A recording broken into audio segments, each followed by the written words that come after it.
আজকের এই ভিডিওতে ইলেকট্রিক এই কেটলির এই বেজের প্রবলেমটি সমাধান করার চেষ্টা করব। তো বাসা থেকে বলল যে পানি গরম করার সময় নাকি আসলে এখান থেকে ধোঁয়া বের হয়ে গিয়েছে এবং একটি পোড়া গন্ধ বের হয়েছে। তো আমার ধারণা করছি যে আসলে এটার মধ্যে প্রবলেম হয়েছে।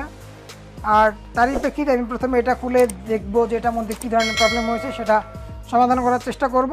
আর যদি দেখি যে এটার মধ্যে কোনো প্রবলেম হয়নি অথবা কয়েলটি আসলে পুড়ে গিয়েছে, তো সেই ক্ষেত্রে আমরা আসলে কীভাবে সমাধান করতে পারি সেই জিনিসটি আমি আপনাদের সঙ্গে শেয়ার করব।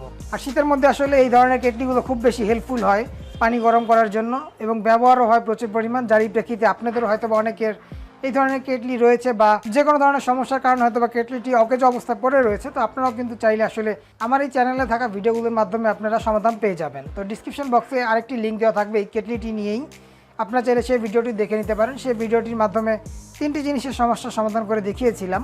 তো প্রথমে আমি এবার সরাসরি এই কেটলির এই বেসটি ঠিক করে নেওয়ার চেষ্টা করব। অনেকে আসলে আমরা এটাকে ওয়াটার হিটার নামেও চিনে থাকি, বাট এটার অরিজিনাল নাম হচ্ছে ইলেকট্রিক কেটলি। তো যাই হোক, আমি আপাতত এই কেটলিটি সাইডে রাখি এবং এই বেসটি আসলে খুলে এটার ভিতরে কোনো সমস্যা হয়েছে কিনা সেই জিনিসটা আমি আগে আইডেন্টিফাই করার চেষ্টা করব। তো যারই প্রেক্ষিতে পিছনে থাকা 3টি স্ক্রু আমি এক এক করে খুলে নিচ্ছি। তো 3টি স্ক্রুবি খুলে নিলাম। এবার যদি এই বেসটি বের করে নেওয়ার চেষ্টা করি, দেখতে পাচ্ছেন বের করে নিয়েছি। এর আগে আমি আসলে এই পাশ দিয়ে কেবল ঠিক করেছিলাম এবং এখনও দেখতে পাচ্ছি এই পাশ দিয়ে আসলে পুড়ে গিয়েছে আরেকটি কেবল। আপনারা হয়তো দেখতে পাচ্ছেন যে এই পাশ দিয়ে আসলে একটি কেবল পুরা ভাব এরকম একটি ব্যাপার পরিলক্ষিত হচ্ছে। আমি কেবলটি আসলে উঠিয়ে নিচ্ছি এবং এই বেসটি আমি পুরোপুরি উঠিয়ে নিলাম। তো উঠানোর সঙ্গে সঙ্গে আসলে দেখতে পাচ্ছি যে আসলে এখান থেকেই একটি কেবল পুরোপুরি পুড়ে গিয়েছে।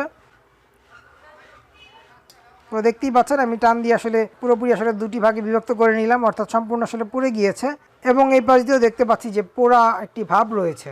তো আশা করি এখান থেকে কেবলগুলো কানেকশন দিলেই এখানের এই সমস্যাটি সমাধান হয়ে যাবে এবং কেটলিটি আবার পুনরায় ব্যবহার করতে পারবো। তো এখানে আসলে এই 3টি কেবলের মধ্যে এই মাঝখানের কেবলটি হচ্ছে আর্থিংয়ের, আর বাকি 2টি হচ্ছে ফেস এবং নিউট্রাল। তো যাই হোক, আমি আপাতত 3টি কেবলই এখান থেকে খুলে নিচ্ছি। আমি 3টি কেবলই এই বেস থেকে খুলে নিলাম। এই বেসটি সম্পূর্ণ আলাদা হয়ে গিয়েছে এখন এবং হিটে পুড়ে যাওয়ার প্রেক্ষিতে এই জিনিসটি আসলে এখান দিয়ে গোড়া দিয়ে আসলে প্লাস্টিক পুড়ে গিয়েছে, যারই প্রেক্ষিতে এই জিনিসটিও দেখতে পাচ্ছেন আপ ডাউন করে, অর্থাৎ এরকম নড়াচড়া করে। যারই প্রেক্ষিতে কিন্তু যখন বেজের উপরে এই কেটলিটি বসাবো তখন লাইন আসলে সঠিকভাবে পাবে না, অর্থাৎ লুজ কানেকশনে তৈরি হবে। দেখতে পাচ্ছেন আপ ডাউন করছে। তো এই জিনিসটা আসলে সমাধান করতে হবে, অর্থাৎ এই নিচ দিয়ে কিছু একটা দিতে হবে যেন এই জিনিসটি এইভাবে চাপ দিয়ে ধরে রাখে। যাই হোক, আমি আপাতত এই জিনিসটি সাইডে রাখি। তার আগে আমি এখান থেকে এই কেবলগুলো সবগুলোই বেসটির সঙ্গে জোড়া দিয়ে নিচ্ছি। তো আমি যদি আপনাদের একটু ভালোভাবে দেখানোর চেষ্টা করি, দেখতে পাচ্ছেন কেবলটি পুরো আসলে ইনসুলেশন কীভাবে নষ্ট হয়ে গিয়েছে, অর্থাৎ কোন পর্যন্ত গরমের হিটে এই জিনিসটি নষ্ট হয়ে পুড়ে গিয়েছে এবং অনেক শক্ত হয়ে গিয়েছে, আসলে চাপ দিলেই ভেঙে যাচ্ছে এই তারগুলো। দেখতে পাচ্ছেন এই তামাগুলো কিন্তু চাপ দেওয়ার সঙ্গে সঙ্গে আসলে ভেঙে যাচ্ছে। এই হচ্ছে অবস্থা। তো আমি এখান থেকে কিছুটা বাড়তি রেখে আসলে এই কেবলটি কেটে নিব এবং এই পাশ থেকেও কিছুটা বাড়তি আসলে কেবল কেটে নিচ্ছি এবং এখান থেকে এখন ইনসুলেশন সরিয়ে নিতে হবে। তো 2টি কেবলেরই ইনসুলেশন সরিয়ে তামা বের করে নিলাম, আপনারা সেই জিনিসটি দেখতে পাচ্ছেন। তো এরপর যে আমি আসলে দেখি যে এখান থেকে এই গ্লোব ব্যবহার করা যাবে কিনা, অর্থাৎ এই ক্লিপগুলো ব্যবহার করা যাবে কিনা। তো ফাইনালি দেখতে পাচ্ছেন একটি লার্জ ছুটিয়ে নিয়েছি, অর্থাৎ আমরা অনেকে শর্টকাটে ক্লিপ যাকে বলে থাকি। তো একটি লার্জ সম্পূর্ণ আসলে ক্লিয়ার করে নিয়েছি। এখন আমি এখানে একটি কেবল সংযুক্ত করব, যারই প্রেক্ষিতে এই কেবলটি এখানে বসিয়ে নিচ্ছি।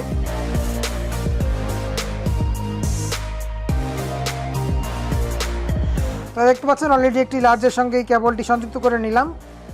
তো অলরেডি এটা কানেকশন হয়ে গিয়েছে। তো এখন এখানে আমি এরকম হিটসিক টিউব ইউজ করব। তো টিউবটি আসলে বেশি মোটা হয়ে যাবে, আর একটু চিকন টিউব হলে মনে ভালো হতো। তো আমি তারপরও দেখি যে কতটুকু কী হয়। তো আমি আসলে এই হিটসিক টিউবটিটা ভিতরে ঢুকিয়ে নিচ্ছি এবং এখানে আসলে হিট দিয়ে আমি জিনিসটিকে এখানে বসিয়ে দিব ভালোভাবে। তো ফাইনালি দেখতে পাচ্ছেন অলরেডি একটির সঙ্গে এরকম হিটসিক টিউব লাগানো হয়ে গিয়েছে। তো খুব সুন্দরভাবেই লেগেছে, বাট সাইজটা একটু ছোটো হলে ভালো হতো, অর্থাৎ 4mm এর নিয়েছিলাম, বাট 4mm থেকে কম হলে আসলে আরও ভালো হতো। এখন জাস্ট আমরা এই কেবলটির সঙ্গে সেম একইভাবে আরেকটি ক্লিপ লাগাবো। তো তার আগে আমাকে এই ক্লিপটি আসলে আবার ক্লিয়ার করে নিতে হবে। তো তারই প্রেক্ষিতে আমি এখন এই ক্লিপটিও ক্লিয়ার করে নিচ্ছি। এই কেবলটি আসলে পাশের কেবলটি গলে যাওয়ার প্রেক্ষিতে এই কেবলটির উপরে গরমের তাপ লাগে, যারই প্রেক্ষিতে এই কেবলটি মাঝখান দিয়ে আসলে গলে যায়। বাট এমনি দেখতে পাচ্ছি কেবলটি আসলে ভালো রয়েছে গোড়া পর্যন্ত, আসলে এটা পুড়েনি, বাট মাঝখান দিয়ে আসলে অন্য কেবলের সাথে লেগে থাকার কারণে মাঝখান দিয়ে পুড়ে যায়। তো যাই হোক, আমি আপাতত এটার ইনসুলেশন সরিয়ে নিচ্ছি। তো আমি কেবলের ইনসুলেশন সম্পূর্ণ বের করে নিলাম। আর এই কেবলটি আসলে গোড়ার সঙ্গে খুব সুন্দরভাবে লাগানো রয়েছে। যারই প্রেক্ষিতে আমি আর এই গোড়ার থেকে আসলে খুলবো না, অর্থাৎ দেখতেই পাচ্ছেন যে লার্জের সঙ্গে খুব সুন্দরভাবে এখানে লাগানো রয়েছে। যারই প্রেক্ষিতে এই কেবলটির সঙ্গে আমি আসলে সংযুক্ত করে নিব। তো জাস্ট আমি এই কেবলটি এখন এটার সঙ্গে সংযুক্ত করে নিচ্ছি এবং ভালোভাবে আসলে টাইট দিয়ে দিচ্ছি। তো এটা আসলে না কেটে জাস্ট মাঝখান দিয়ে ভাঁজ করে দিচ্ছি এবং প্লাস দিয়ে চাপ দিয়ে দিচ্ছি। তো এখানে লাগানোর জন্য আমি এই টিউবটি মাপ দিয়ে কেটে নিব। আমি কেটে নিলাম এবং এই টিউবটিও জাস্ট হিট দিয়ে সুন্দরভাবে এরকমভাবে লাগিয়ে দিব। তো অলরেডি এই টিউবটিও লাগানো হয়ে গিয়েছে, আপনারা দেখতে পাচ্ছেন। তো যেহেতু আসলে পজিটিভ এবং নেগেটিভ দুটি কেবলই লার্জের সঙ্গে লাগানো হয়ে গিয়েছে, যারই প্রেক্ষিতে এখন এই দুটি কেবল আবার পুনরায় বেসটির সঙ্গে বসাবো। আর এটি তো লাগানো রয়েছেই, অর্থাৎ তার থেকে তারটি ভালো রয়েছে, যারই প্রেক্ষিতে এটি নিয়ে আর কোনো এক্সট্রা কাজ করতে হবে না। জাস্ট এখন আমি এই বেজের এই ক্লিপটি একটু ভালোভাবে লাগানোর চেষ্টা করবো, যেহেতু এই জিনিসটা আসলে দেখতে পাচ্ছি লড়াচড়া করে। তো এরপর যে আমি আসলে স্ক্রুপটি টাইট দিয়ে নেওয়ার চেষ্টা করবো, যারই প্রেক্ষিতে আমি স্ক্রুপ সেট থেকে ওটার মাপ অনুযায়ী একটি স্ক্রুপ ড্রাইভার আসলে বের করে নিচ্ছি এবং এখানে টাইট দিয়ে নেওয়ার চেষ্টা করছি। তো ফাইনালি স্ক্রুপটি খুব ভালোভাবে টাইট দিয়ে দিয়েছি। এখন আসলে আর লড়াচড়া করে না। আমি যদি আপনাদের ভালোভাবে দেখানোর চেষ্টা করি, দেখতে পাচ্ছেন এখন কিন্তু আর লড়াচড়া করছে না, অর্থাৎ সুন্দরভাবেই লেগে রয়েছে। তো খুব সহজেই আসলে এটির কাজটি সমাধান হলো। তো এবার জাস্ট আমরা এই বেসটির মধ্যে সম্পূর্ণ জিনিসগুলো এক এক করে বসাবো। তো তার আগে আমি এই কেবলটি এখান থেকে কেটে নিচ্ছি, অর্থাৎ কেবলের এই মোটা ইনসুলেশনটি। এরপর জাস্ট আমি একটি একটি করে এখানে এই ক্লিপ লাগিয়ে দিচ্ছি। মিডলটি হচ্ছে আর্থিংয়ের, আর দুই পাশেরটি হচ্ছে পজিটিভ নেগেটিভ, অর্থাৎ লোড এবং নিউট্রাল। তো এটি নিয়ে প্রবলেম নেই, যারই প্রেক্ষিতে আর দেখার কোনো প্রয়োজন নেই। তো এবার আমি আসলে এই বেসটি বসিয়ে নিচ্ছি এবং এখান থেকে কেবলটিও বসিয়ে দিচ্ছি।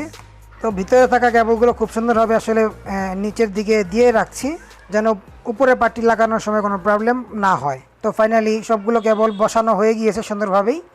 তো এখন আমি জাস্ট এই উপরে পার্টটি এখানে বসিয়ে নিব। তো দেখতে পাচ্ছেন খুব সুন্দরভাবে মিলে গিয়েছে। এখন জাস্ট আমি এক এক করে এখানে স্ক্রুপগুলো লাগিয়ে দিব। তো এক এক করে 3টি স্ক্রুপই লাগানো হয়ে গিয়েছে, অলরেডি বেজের কাজ শেষ। তো এখন আসলে চেক করে দেখার ব্যাপার যে কেটলিটি চলে কিনা, অর্থাৎ পানি গরম হয় কিনা, বা কেটলিতে আসলে লাইন আসে কিনা। অর্থাৎ এই লাইটটি জ্বললে আসলে বুঝতে পারবো যে কেটলিতে লাইন পাচ্ছে কিনা, কারণ এর আগে কিন্তু আসলে কেটলিতে কোনো লাইনই পাচ্ছিল না, যেহেতু বেজের গোড়ার থেকে তারগুলো সব পুড়ে গিয়েছিল। তো এরপর যে আমি কেটলিতে কিছু পরিমাণ পানি নিয়ে আসছি এবং এখানে লাগিয়ে দেখব। তো অলরেডি কেটলিতে সামান্য পরিমাণ পানি নিয়ে এসেছে, আপনারা দেখতে পাচ্ছেন ভিতরে পানিটি দেখা যাচ্ছে।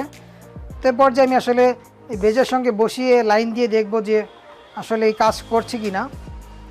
তো আমি বেসটির উপরে বসিয়ে নিচ্ছি এবং এখান থেকে এটি আপাতত লাগিয়ে রাখছি। তো আমি অলরেডি মাল্টিপ্লাগটির সঙ্গে লাগিয়ে নিয়েছি এবং সুইচটি অন করছি। তো অন করার সঙ্গে সঙ্গে দেখতে পাচ্ছি যে আসলে লাইট জ্বলছে। আমি যদি আপনাদের এই পাশ দিয়ে দেখানোর চেষ্টা করি, আপনারা নিশ্চয়ই দেখতে পাচ্ছেন যে এখানে লাইটটি কিন্তু জ্বলছে। এবং সুইচটি যদি অফ করে দেই, দেখতে পাচ্ছেন লাইট অফ হয়ে গিয়েছে। আমি আবার সুইচটি অন করছি, দেখতে পাচ্ছেন লাইটটি জ্বলছে, অর্থাৎ আমাদের এখানে কিন্তু লাইন চলে এসেছে। তো আমি যদি সুইচটি আসলে অন করি, সেক্ষেত্রে আপনারা বুঝতে পারবেন যে এখানে লাইটটি জ্বলে উঠবে। তো আমি সুইচটি অন করছি, দেখতে পাচ্ছেন লাইটটি কিন্তু জ্বলছে, অর্থাৎ আমাদের কেটলিটি কিন্তু এখন ঠিক হয়ে গিয়েছে। যারই প্রেক্ষিতে লাইট জ্বলা শুরু হয়েছে এবং আমি অনুভব করতে পারছি ভিতরের অংশ গরম হচ্ছে। আমি যদি একটু সাইডে রাখি এবং উপর থেকে আপনাদের দেখানোর চেষ্টা করি ঢাকনাটি খুলে, তো আমি যদি আমার মাইক্রোফোনটি আসলে ভিতরে দিই, সেক্ষেত্রে আপনাকে শব্দ শুনতে পাবেন।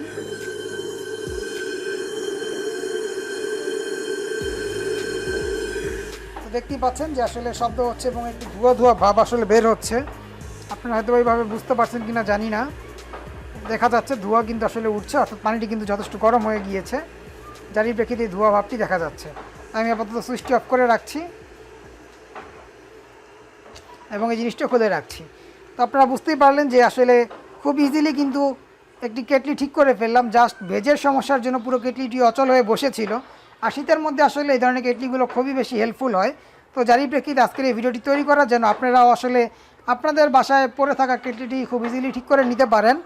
তো এই সমস্যা ছাড়াও আরও বিভিন্ন ধরনের সমস্যা কেটলিতে হতে পারে। তো সেই সমস্যা নিয়ে আমার অলরেডি ভিডিও রয়েছে, আপনারা চাইলে এই ভিডিওর আই বাটন এবং এই ভিডিও ডিসক্রিপশন বক্স থেকে দেখে নিতে পারেন। আর ভিডিওটি ভালো লেগে থাকলে অবশ্যই একটি লাইক দিয়ে দিবেন। চ্যানেলে নতুন এসে থাকলে চ্যানেলটিকে সাবস্ক্রাইব করে চ্যানেলটি সঙ্গেই থাকবেন। পরবর্তী ভিডিও দেখার আমন্ত্রণ জানিয়ে আজকে এই ভিডিওটি এখানেই শেষ করছি। ভালো থাকবেন সবাই, আল্লাহ হাফেজ।